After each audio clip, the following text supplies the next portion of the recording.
اللہ تبارک تعالیٰ نے اس سرزمین پر 1,00,000 سے زائد پیغمبروں کو بھیجا، جن کا سامنا فرعون اور نمرود جیسے سرکش لوگوں سے ہوا۔ اللہ نے اپنے پیغمبروں کو ان شیطانوں پر فتح نصیب فرمائی اور یہ ثابت کر دیا کہ اللہ تعالیٰ ہمیشہ سچے لوگوں کا حامی اور مددگار رہتا ہے۔ آج کی اس ویڈیو میں ہم ایک ایسے شخص کا تذکرہ کرنے جا رہے ہیں جو کہ نہ تو کوئی بادشاہ تھا، نہ ہی کوئی مختلف مخلوق تھا۔ اس کے باوجود اس جیسا انسان اس دنیا نے دوبارہ پھر کبھی نہیں دیکھا، کیونکہ وہ شخص اپنے جسمانی قد و قامت اور طاقت میں پوری سرزمین میں سب سے منفرد تھا۔ تاریخ میں اس شخص کو اوج بن انک کے نام سے جانا جاتا ہے۔ یہ شخص اتنا لمبا تھا کہ سمندر میں چلتا تو ڈوب نہیں سکتا تھا۔ اونچے اونچے درخت اور پہاڑ اس کے سامنے چھوٹے معلوم ہوتے تھے۔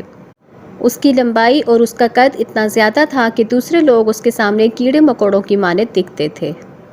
دراصل اوج بن انک حضرت آدم علیہ السلام کا نواسہ تھا، جو حضرت آدم علیہ السلام کی بیٹی صفورہ کے بدن سے پیدا ہوا تھا۔ اوج بن انک بچپن سے ہی اپنے ہم عمر بچوں سے منفرد اور دراز قد نظر آتا تھا، اور جب جوان ہوا تو اس کے قد کی لمبائی مزید بڑھ گئی۔ روایتوں کے مطابق اس کا قد 80 ہاتھ تھا۔ اوج بن انک نہایت ہی سرکش، جابر اور کافر شخص تھا۔ بعض روایتوں میں آتا ہے کہ اوج بن انک کا تعلق قوم عاد سے تھا۔ وہ قوم عاد پر عذاب کے بعد باقی بچنے والے لوگوں میں سے ایک تھا، کیونکہ قوم عاد جسمانی طور پر لمبے اور دیو ہیکل لوگ ہوتے تھے، اس لیے اوج بن انک نے بھی ویسی ہی جسمانی بناوٹ پائی تھی۔ حضرت ابن عمر فرمایا کرتے تھے کہ اوج بن انک اس قدر دراز قد تھا کہ وہ سمندر میں ہاتھ ڈال کر مچھلی پکڑ لیتا تھا اور اسے سورج کے قریب کر کر بھون کر کھاتا تھا۔ جب پیاس لگتی تو وہ بادلوں کو اپنی لاٹھی سے ہانکتا اور بادلوں سے ہی پانی پی لیتا تھا۔ کہتے ہیں کہ حضرت نوح علیہ السلام کے زمانے میں بھی اوج بن انک موجود تھا۔ جب حضرت نوح علیہ السلام کشتی تیار کر رہے تھے تو آپ کو کشتی بنانے کے لیے لکڑی کی ضرورت پڑی، لیکن ان لکڑیوں کو اٹھا کر لانا ممکن نہ تھا، لہٰذا اوج نے آپ کی مدد کی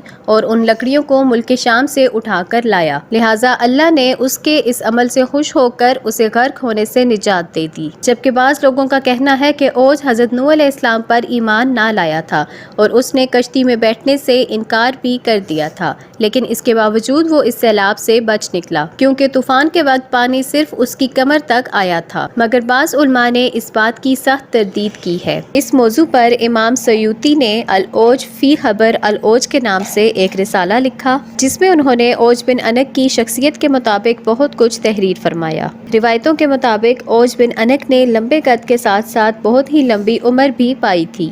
اس کی عمر 3600 سال تھی۔ وہ حضرت آدم علیہ السلام کے زمانے سے لے کر حضرت موسیٰ علیہ السلام کے دور تک زندہ رہا، اور پھر حضرت موسیٰ علیہ السلام نے اس سرکش آدمی کو قتل کیا۔ واقعہ کچھ یوں ہے کہ جب بنی اسرائیل کو فرعونیت سے نجات ملی اور فرعون غرق ہو گیا تو اللہ تعالیٰ نے حضرت موسیٰ علیہ السلام سے یہ وعدہ کیا کہ شام کی مقدس سرزمین بنی اسرائیل کو دی جائے گی۔ اس وقت وہاں ظالم اور جابر کنانی لوگ آباد تھے، لہٰذا اللہ نے حکم دیا کہ ان جابر لوگوں سے جنگ کرو اور انہیں وہاں سے باہر نکال دو۔ اللہ نے موسیٰ علیہ السلام کے ساتھ فتح کا وعدہ کیا تھا۔ حضرت موسیٰ علیہ السلام پر حکم نازل ہوا کہ بنی اسرائیل کے 12 قبیلوں سے 12 افراد کو چن لیا جائے اور انہیں سردار منتخب کیا جائے۔ لہٰذا حضرت موسیٰ علیہ السلام نے 12 سرداروں کو چنا اور ان کو لے کر کنعان پہنچے۔ آپ علیہ السلام نے ان سرداروں کو شام کی طرف بھیجا کہ وہاں جا کر ان ظالم حاکموں کی خبر لیں اور انہیں دعوت اسلام پہنچائیں، اور اگر انہوں نے انکار کیا تو جنگ سے خبردار کر کے واپس آ جاؤ۔ جب وہ 12 سردار شام پہنچے تو اس وقت وہاں کا حاکم اوج بن انک تھا۔ جب وہ 12 سردار اوج سے ملے تو اس کی قد و قامت اور جسمانی طاقت کو دیکھ کر حیران رہ گئے۔ انہوں نے اوج کو اللہ کا پیغام سنایا۔ اوج غضبناک ہو گیا اور ان سب کو اپنے ایک ہاتھ میں پکڑ لیا اور چاہا کہ ان سب کو کچل دے، مگر جب اس نے ان سرداروں کے چہروں پر خوف دیکھا تو انہیں حقیر سمجھ کر چھوڑ دیا۔ جب وہ سردار اپنی قوم میں واپس آئے تو حضرت موسیٰ علیہ السلام سے وہاں کا سارا حال بیان کیا اور یہ بھی بتایا کہ وہاں کے پھل بھی بہت بڑے بڑے ہیں۔ انار کا صرف ایک دانہ ایک آدمی کا پیٹ بھرنے کے لیے کافی ہے۔ جس پر حضرت موسیٰ علیہ السلام نے کہا کہ تم اپنی قوم کے پاس ملک شام کی خوبیاں بیان کرنا اور دشمن کی طاقت کا تذکرہ نہ کرنا۔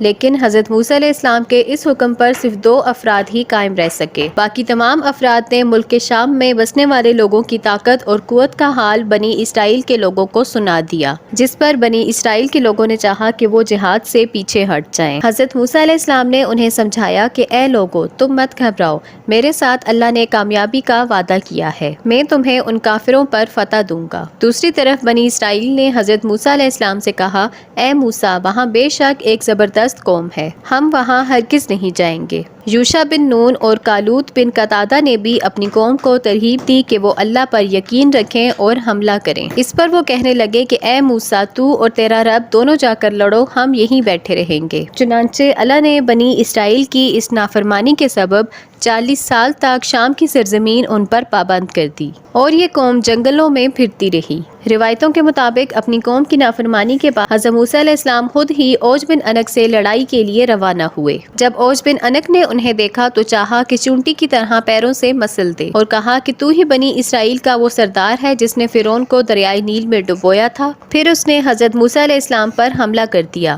حضرت موسیٰ علیہ السلام نے بھی جوابی حملہ کیا اور 10 گز اوپر اچھل کر اس کے ٹخنوں پر عصا مارا۔ یہ ضرب ایسی کاری تھی کہ اوج بن انک نامی پہاڑ جیسا یہ شخص وہیں گر کر مر گیا۔ کہتے ہیں کہ اس کی لاش 40 سال تک وہیں پڑی رہی۔ اس عرصے میں اس کے جسم کا تمام گوشت گل کر صرف ہڈیوں کا ڈھانچہ رہ گیا۔ جب حضرت موسیٰ علیہ السلام اور حضرت ہارون علیہ السلام جہاد سے فتح یاب ہو کر واپس لوٹے تو اس کے ڈھانچے کو اٹھا کر دریائے نیل پر رکھ دیا، اور ایک عرصے تک دریائے نیل پر اس کا ڈھانچہ پل کا کام کرتا رہا۔